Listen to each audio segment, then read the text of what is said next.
It's a glitzy world many want, but few get. A mansion overlooking the harbour, designer clothes, shoes and handbags, jewellery that bedazzles, and skiing holidays in Aspen. Heck, if you're into it, it's a lifestyle that even comes with a younger husband. But no, this isn't an episode of The Real Housewives of Sydney. It's the fairy tale Melissa Caddick loved to flaunt. Rockstar lifestyle, it was the best of everything.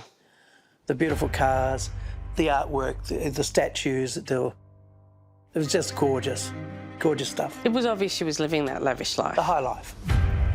But it all came crashing down 2 years ago when the corporate watchdog raided the wealthy 49-year-old's home. Ms. Caddick, are there any particularly high-valued items here? So they're all high value. Just 1 day later, Melissa suddenly disappeared. Her vanishing act sparked not only a massive police investigation, but also a money hunt. Yes, Melissa was missing, but so too was $25 million of investors' money. How do you stand there in front of someone and play a role, have a facade, where you care, when all the while you're actually taking them to the cleaners? What's Melissa's last name? Caddick, C-A-D-D-I-C-K. Tonight, we go behind the scenes with extensive footage of Caddick's husband, Anthony Coletti, explaining to police how his wife had mysteriously vanished. So she's got no money, no cards, no... Nothing, not a thing. And we have an exclusive personal tour Welcome to 5 Willangra Road, Dover Heights, Tom. of the house Melissa and her family called home. This is the kind of thing that really does sell a property. It is absolutely fantastic, isn't it? So expansive and uninterrupted. Plus an intimate insight into Melissa's decadent collection of jewellery. This is the one with 926 diamonds in it. I just find that really difficult to get my head around how somebody could spend that much money on private jets, lavish holidays to Aspen, and the lavish way that she spent on jewellery and so forth. That's really, I think, what and why this matter continues to be of interest to people. But I think we've got to remember that in this particular case, there's a common victim here, and that is the investor that trusted Melissa and gave their hard-earned dollars to invest.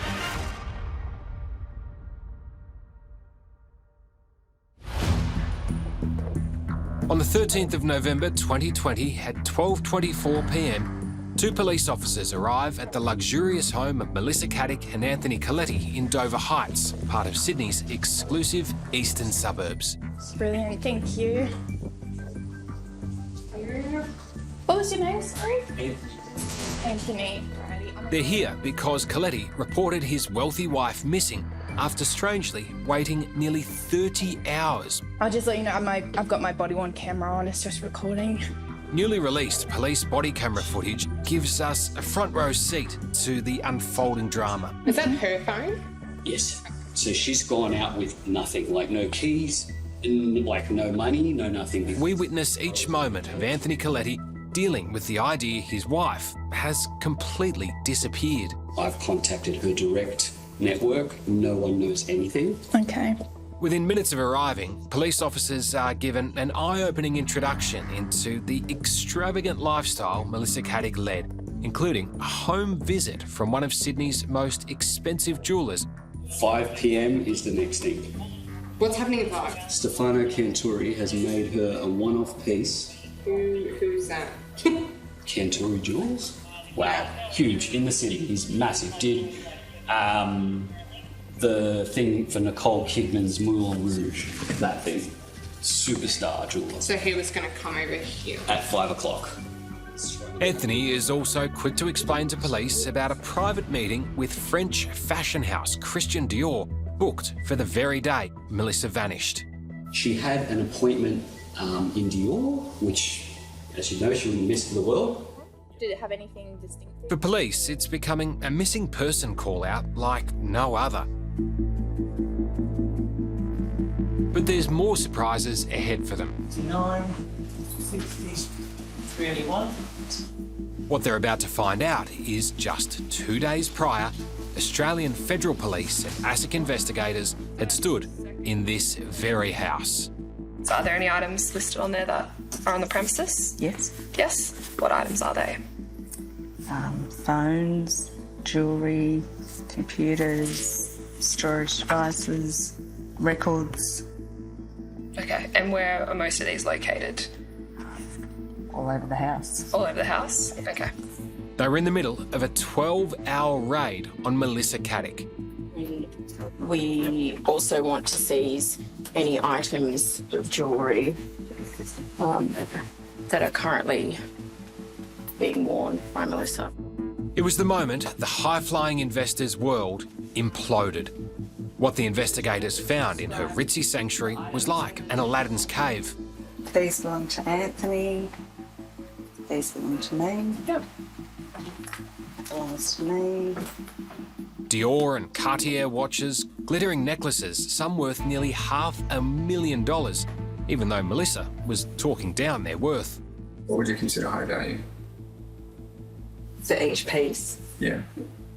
The necklaces are 80 to 100. Is there anything more expensive than those? No. But there was more. Exquisite and expensive artwork hanging on every wall, luxury sports cars in the garage, and cash, lots of it. 1,000.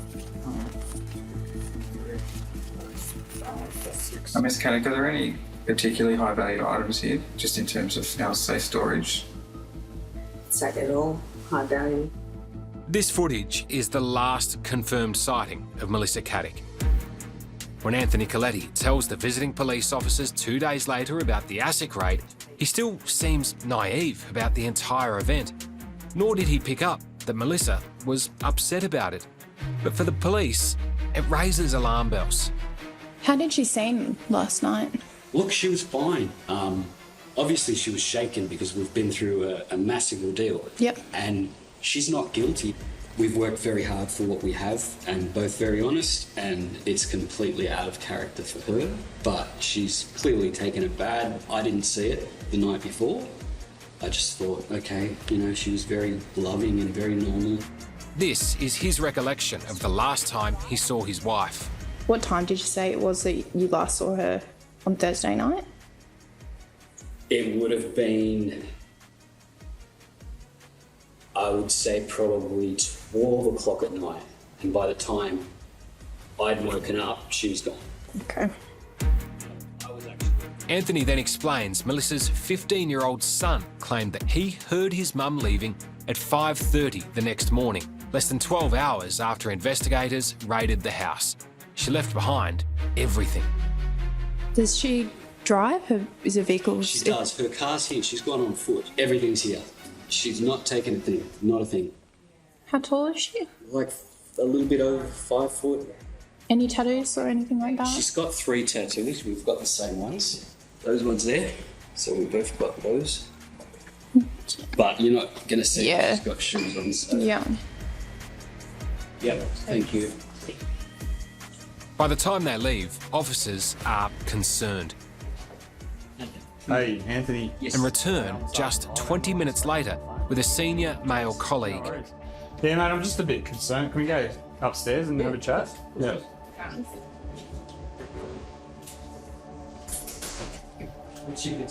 Sergeant Trent Riley was one of the first police officers to speak to Anthony when he finally rang police to report his wife missing. I just want her found. I don't care about all of this money bullshit. You can't replace the love of your life. So if you could find her, that would be lovely.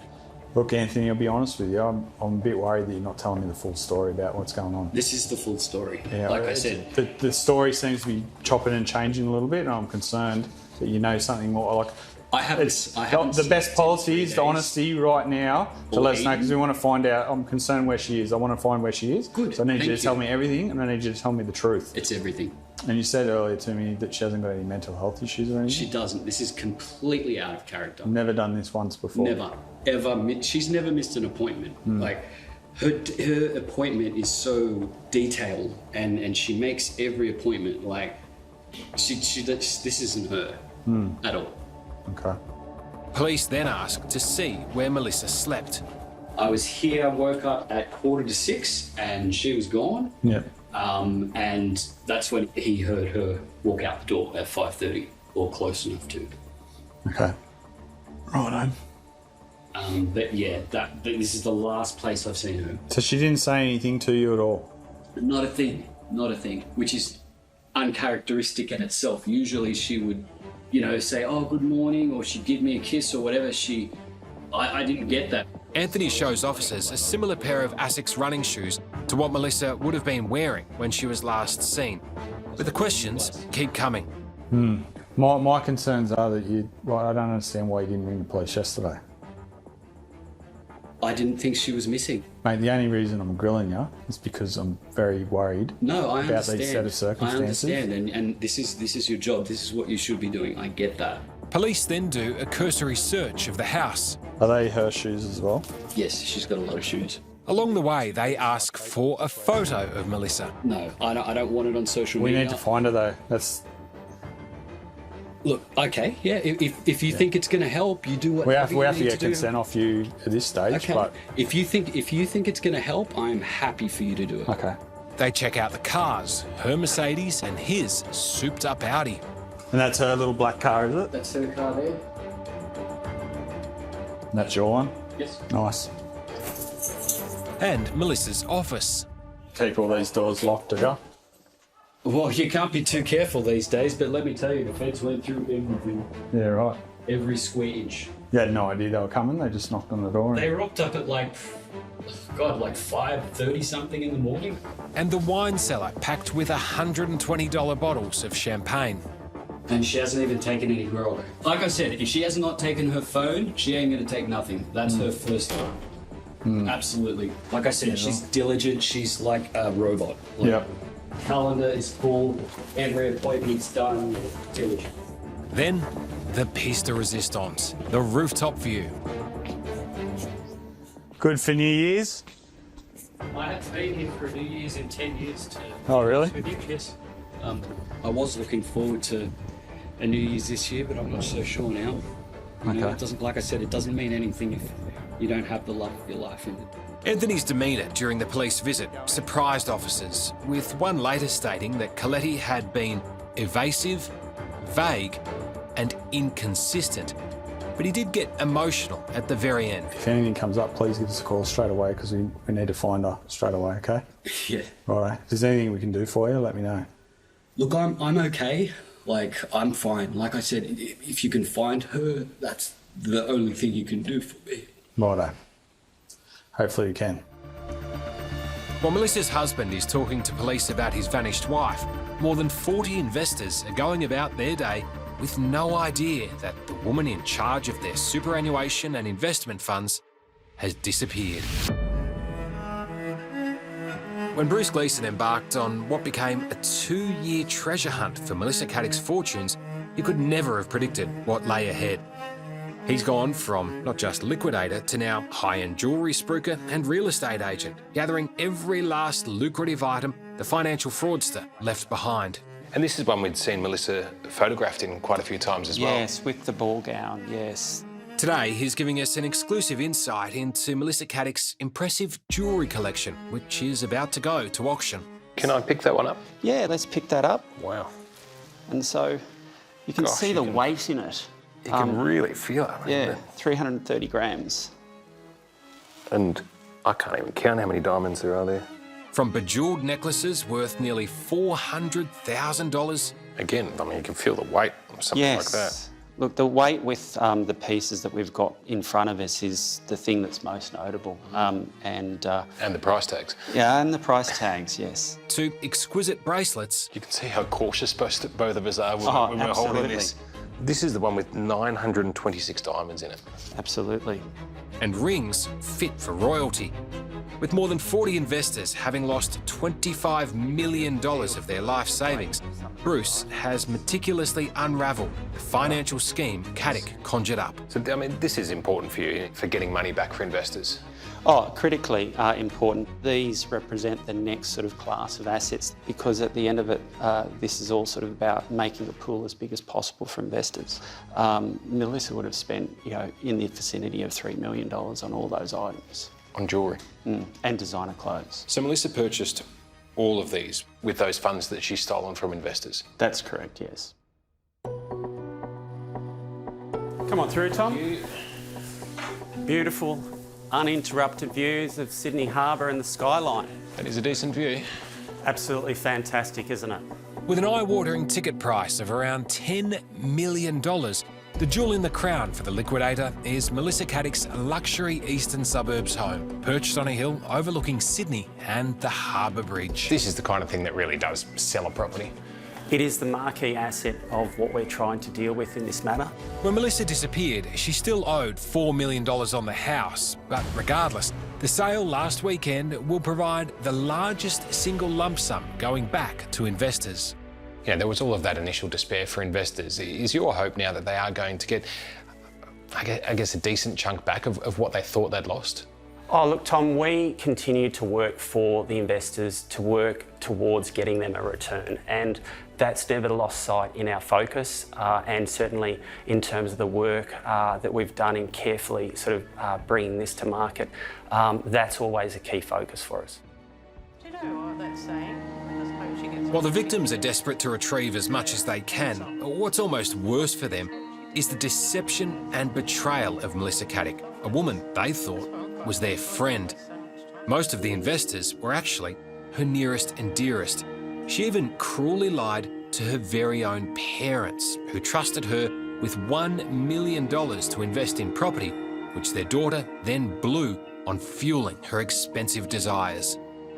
We were manipulated because it was Melissa who was our friend. Do you think she has a conscience? No. No. Cheryl Kraft-Reid had known Melissa Caddick for 25 years, but that meant nothing to the conwoman who exploited their friendship, targeting her and her wife Faye with an intricate scheme that sounded sophisticated and lucrative. The couple believed in Melissa and invested their entire superannuation worth $800,000. Melissa's modus operandi was simple: target close contacts who trusted her and make out like she was doing them a favour.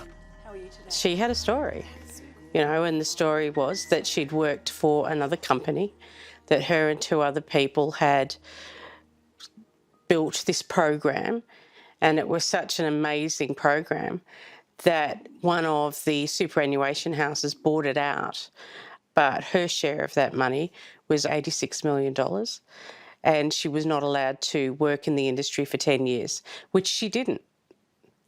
And the reason that she was coming back into the industry was only with her friends, because, I've made a lot of money. I just want to help my friends out. And Oh, so she was working for you out of the goodness of her heart? Absolutely. Yeah, that was one of her lines. Yes. Michelle Leslie developed a friendship with Melissa Caddick after becoming her personal trainer. As they grew closer, Melissa ingratiated herself even further by offering up her designer dresses, jewellery and handbags for the fitness fanatic to borrow. Go to the big wardrobe, pick what I wanted, nice matching handbag, yep. So that was the level of friendship, that she was like, come on in, whatever's mine in the wardrobe, you can borrow too. Yeah, absolutely. And the shallow generosity worked. By the time Caddick launched into her sales pitch, Michelle and her partner Billy McMore trusted her implicitly, handing over their entire retirement savings. Oh, well, her thing was, I like to help women to get them started. Oh, and I guess what, I happen to have 7 spots to bring some more people in. As people go, she'd bring somebody else in. So she gave the idea of scarcity effectively. Yes, I've only got a couple of spots. If you're quick, if you're lucky, correct. You can invest with me. When Melissa Caddick suddenly disappeared in November 2020, the investors gave no thought to their money, instead only worried about their friend. It was like missing 6 days, sinister sort of implications, and I think you grieved for her. Yeah, I did. Didn't suspect anything at that stage. You were just worried about your friend. Worried about my friend, yeah.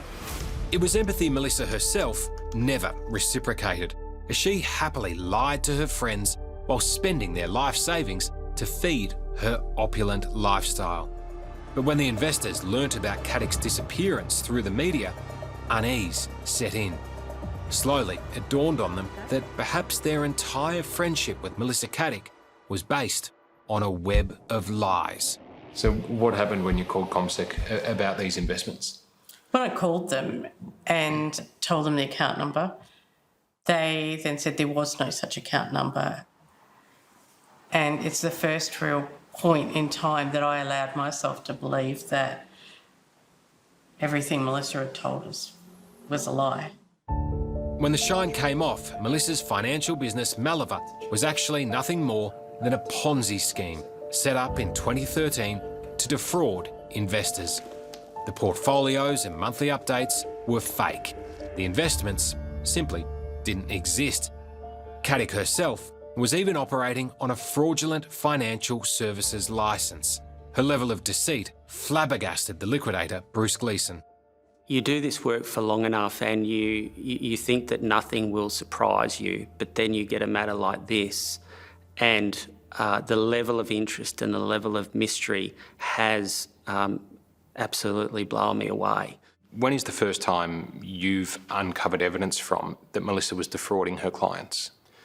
We have gone back to the incorporation or the start of the company, Malava, and we believe that almost immediately upon it starting that she was misusing investor funds. You think she set up the business to defraud people? There was certainly an intention to misuse investor funds.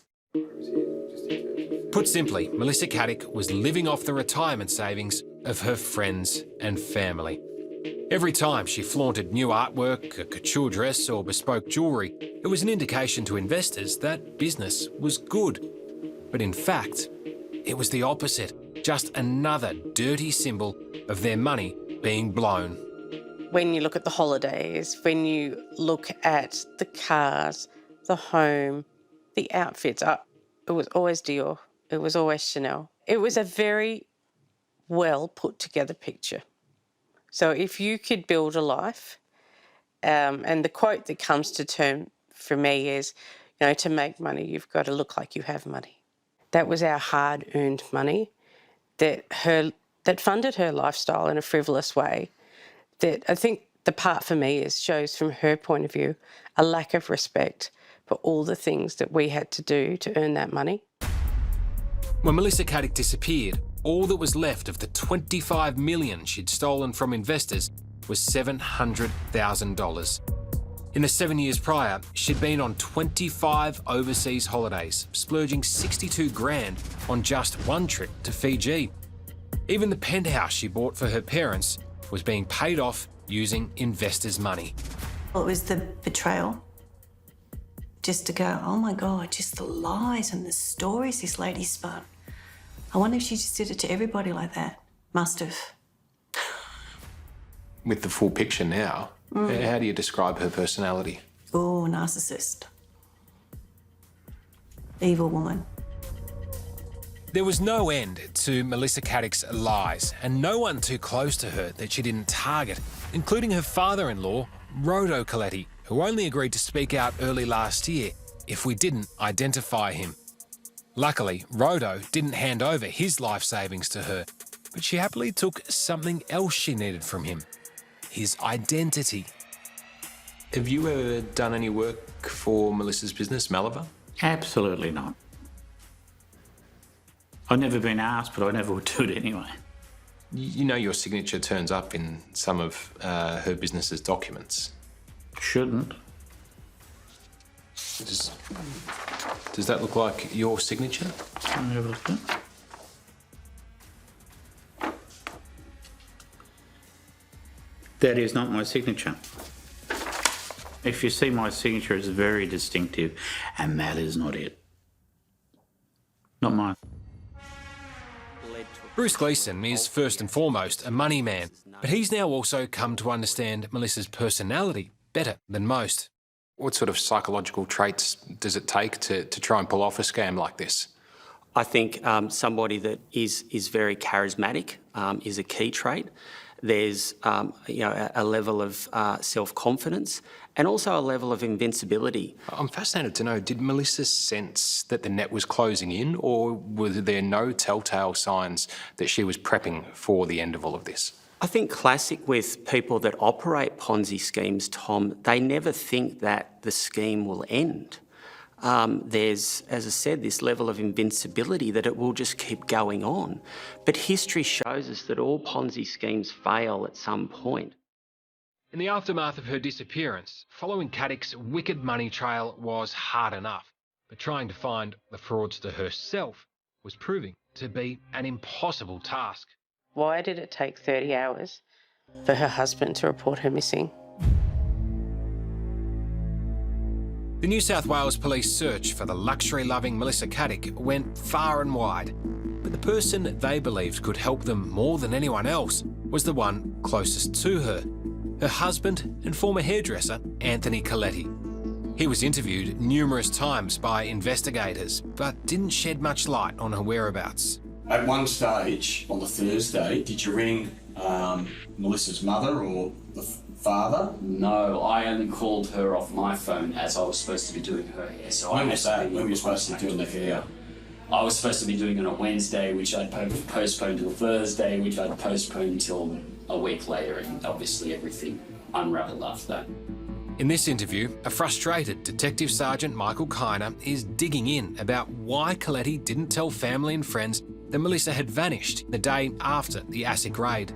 You didn't ring Mum and find out whether Melissa was at her home? I rang Adam because he's more onto that kind of stuff. Yes. At that point, I hadn't told him that Melissa was missing, as I wanted an honest opinion from him, and same thing with her friend Scott Little. So how does she know Scott Little? They had worked together for 20 odd years. Okay. Why did you? They were close friends. Okay. Why did you think Melissa would be with Scott Little? As he was a close friend, I just thought, if she's blowing off a bit of steam, maybe she's gone for a beer with him. But I just wanted his honest opinion at that point, as I did with Adam. All right. Opinion about what? Yes, I just don't understand. Whether he was with Melissa or not. Okay. Why didn't you just ask him? Because I didn't want I didn't want them to worry at that point, number one, and number two, I wanted an honest opinion from them. Okay. And you weren't honest yourself? Exactly. To them. Yes. All right. For police, the biggest unknown was why it took the husband of a missing woman nearly 30 hours before he reported it to authorities. Detective Inspector Gretchen Atkins headed up the New South Wales Police Task Force into Caddick's disappearance. When she gave this interview, it was 2 months into the investigation. That 30-hour delay has really made your job 30 times harder, hasn't it? Yes. Yes, that's it's just expanded our time window. Exponentially, and it's that extra time you have to piece together. It's hard enough with any missing person. You add an extra 30 hours. It's a lot of time. When you're investigating a case like this, do you actually sit down with Anthony and say, you took a long time to report Melissa missing. Are you covering for her tracks? We need to know right now. Yeah, we've had some pretty tough conversations with Anthony as to what's happened, and from what he said was he thought she just might have gone somewhere and would come back. We are asking the community to help bring Melissa home. That is all.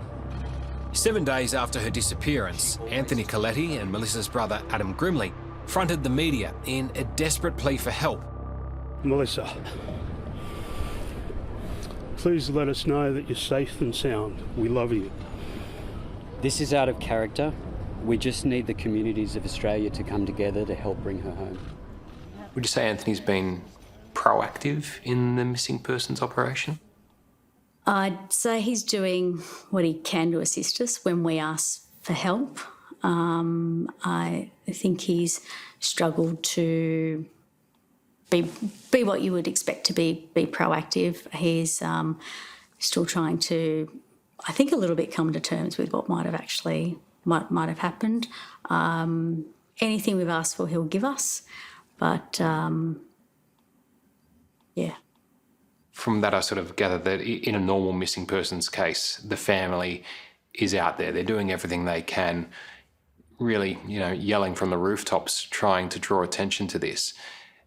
Anthony perhaps hasn't fit the usual bill for you guys. Yeah, he is probably slightly more restrained than that, especially with contacting us. He isn't always ringing us, which is different to what we would normally see.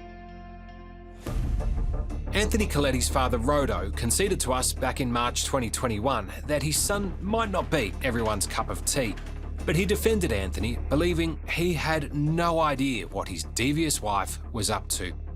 After experiencing ugly social media attacks, Rodo would only speak if we hid his identity. Do you think your son Anthony was capable of helping mastermind a plot like this? Well, no, I don't.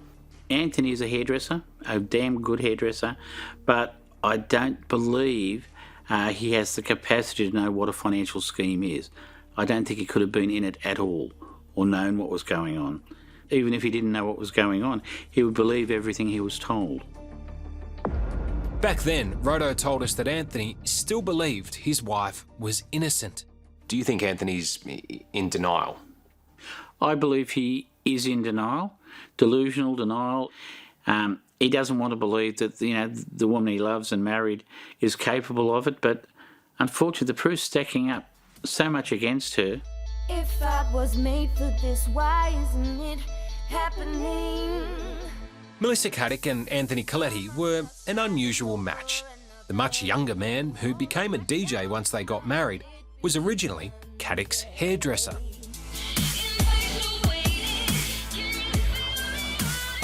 Melissa's friends found the pairing strange. Maybe it was just good for her ego. He was the toy boy. She was the money spinner. She was more dominant out of the relationship. She wore the pants. Yeah. Without a doubt. Anthony Coletti has become an integral character in this story, and people have become almost as interested in him as they were in his wife. As the journalist who broke the story of Melissa Caddick's disappearance back in November 2020, Sydney Morning Herald chief investigative reporter Kate McClymont has remained obsessed with the mystery. She has her own theory about Melissa's marriage to Anthony and why he took 30 hours before reporting his beloved wife missing. So you would think in a normal person that would be enough when she went missing that morning to call. But it's interesting, looking back now, it seems that in that relationship, Melissa Caddick was the controlling personality. As one of the friends told us, she wore the pants. So it may well have been that he was afraid to do the wrong thing. So, in fact, he did nothing. Without any real evidence of when Melissa Caddick vanished and which way she went, the police investigation stalled. But then, 3 months after she disappeared, the mystery was upended with an extraordinary discovery. A shoe was located on the shoreline of the Bordana National Park. Within that shoe were the remains of a human foot. 3 months after fraudster Melissa Caddick disappeared, a shocking discovery. Washed up on a remote New South Wales South Coast beach, 400 kilometres from Sydney, a running shoe, incredibly containing the human remains of the missing woman. It was the most bizarre, albeit grisly plot twist yet, in a mystery that by now had captivated the entire nation. It's a mystery, and a mystery every time that you think you're going to get an answer. It throws up more questions. 60 Minutes special investigator and former New South Wales Police detective Gary Jubelin visited the beach soon after the discovery. Yeah, and it's not unusual for an investigation to get the breakthrough like this, something out of left field, because you'd have to describe this situation certainly out of left field. Do you think there's any chance at all that Melissa is still alive? I think it's a reasonable assumption to say that she's deceased, but yeah, you can't exclude any possibility. The idea that Melissa Caddick or a medical expert hacked off the foot is far-fetched, but at the time, the gruesome finding threw up all sorts of possibilities, including the notion of murder. I think with the nature of the crime that Melissa has allegedly committed, it would be very difficult for someone else not to be aware of those activities, or perhaps be an accomplice, be actively involved in that. If there is an accomplice, I see that as a potential motive for someone that might have, brought harm to Melissa. Former friend Michelle Leslie lost her entire superannuation to the fraudster. She now expects the unexpected when it comes to Melissa Caddick. When you heard the news about Melissa and the discovery? Oh, my first reaction is it's only a foot. Where's the rest of the body? Is there cement evidence to say she's actually dead? And then when I looked back at it and then saw that it was only a foot, I've gone, she's capable of anything. But what do you mean by she's capable of anything? Well, she could still be alive. Maybe it's just something that she wanted to put out there to calm everything down. If you find a foot, that means that she must be dead, but who would know? I mean, it does feel extremely unlikely, but you honestly think she's capable of throwing out a red herring like that? Absolutely. Yep. How did Melissa Caddick's foot come to be separated from the rest of her body, and where was the rest of her body? Sydney Morning Herald Chief Investigative Reporter Kate McClymont has followed some intricately woven mysteries in the past, but the gruesome discovery of Melissa's foot was something even she could never have predicted. How could you possibly have thought it was going to be that her foot had washed up? I mean, this is just... If you were a script writer, you'd be drummed out of the writing room for this, really bizarre development in the story. Look, it is a story that keeps on giving, and it seems that there is no end to the interest in this story. People stop me almost every single day saying, their theories or what do I think. And I recently even got an email from a 10-year-old girl who is obsessed with the Melissa Caddick case. So I think, when you're getting messages from 10-year-olds, with their own theories, you think this is just a cracking story. And there's a lot riding on this. More recently, Melissa Caddick's Coronial inquest has delved into what happened to the conwoman. For Kate, it's raised even more questions than answers, especially when it comes to the way police investigated the case. It was only after Anthony Coletti's press conference on the 20th of November at Bondi Police Station that officers went back to his house to do a search, and the search took 15 minutes. They didn't keep an open mind. They were of the impression that this woman, Melissa Caddick, had gone hiding, that she hadn't harmed herself and nor had her husband harmed her. So because they seem to have had tunnel vision, they didn't explore the other areas of inquiry. So I think that's what the inquest has been looking at. Why didn't you look at other things such as Anthony Coletti's inconsistent statements? Didn't they raise alarm bells with you? Anthony Coletti's constantly changing stories and confusion in the coroner's court witness box was, at times, bizarre. At one point, he exclaimed, "The way you talk is not the way my mind works." I've never seen anything like Anthony Coletti in the witness box giving evidence at the inquest. He seemed to be unable to actually follow the questions, and we're not talking hard questions. What did you do? What did you then say? And he would say, I'm sorry, I can't follow what you're saying. I don't understand. He wasn't being grilled. Did you do it? It wasn't anything like that. Isabella Allen, investigator at ASIC. Equally strange was his obsession with ASIC investigator Isabella Allen. Ever since his wife's disappearance, Anthony Coletti has made Isabella his #1 enemy. There's a Louis Vuitton watch in a safe located in the bed one. Oh, just show us where it is.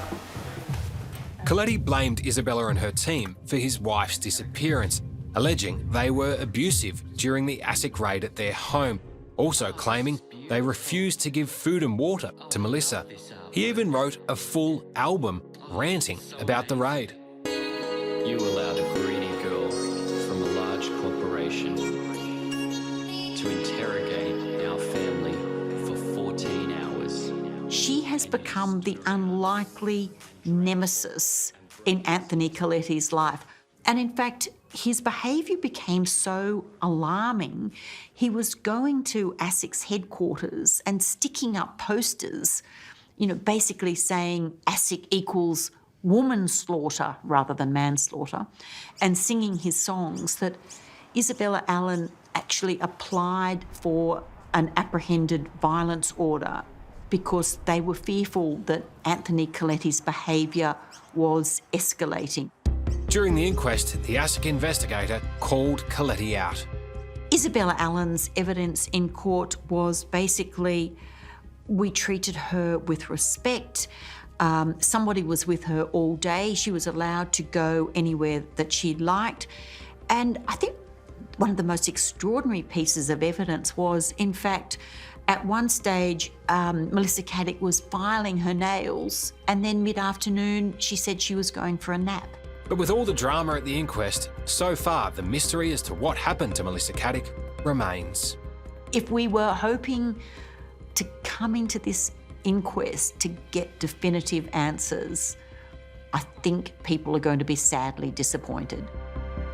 While the inquest continues at the end of the month, seems one person making headway is liquidator Bruce Gleeson, who's getting closer and closer to organising a payday of sorts for the more than 40 investors who lost their life savings.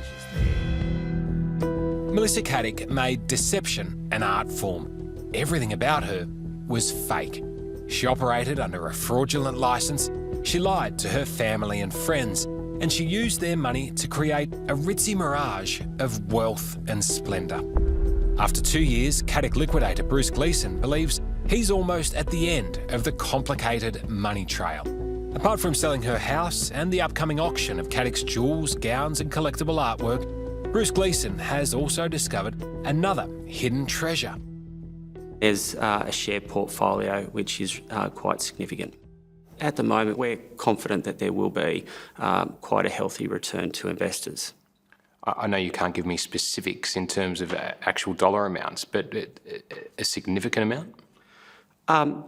We believe it will be significant. There's still some challenges along the way that we've got to resolve, and certainly if they can be resolved, then that will enable that return to be at a quite healthy amount. But when it comes to the conwoman's own husband, Anthony Coletti, Gleeson simply can't help. Will Melissa's husband, Anthony, get a share of any of those assets? He's not a creditor of the company or of Melissa that we can establish, so we don't see him as part of that picture at this point. So as it stands, Anthony gets nothing? As I said, we don't see him as a creditor. The eventual financial return from the liquidation will be too little, too late for investors Michelle Leslie and Billy McMore. They've had to sell their Sydney home and start a new life in Taree on the New South Wales mid-north coast. We thought this is a good time to, exit stage left. The catalyst, Melissa, the catalyst. So she's given us an opportunity to reinvent our life. For Cheryl Kraft-Reid and her partner Faye, it's been a long and difficult 2 years. I think one thing that's important to get clear is, some of the early coverage of this suggested, it was all these high flyers who'd lost their money. It's just honest workers. You guys are hardly millionaires. No, far from it. And I worked my last couple of years working pretty hard to put away a little bit more so that I had a comfortable retirement.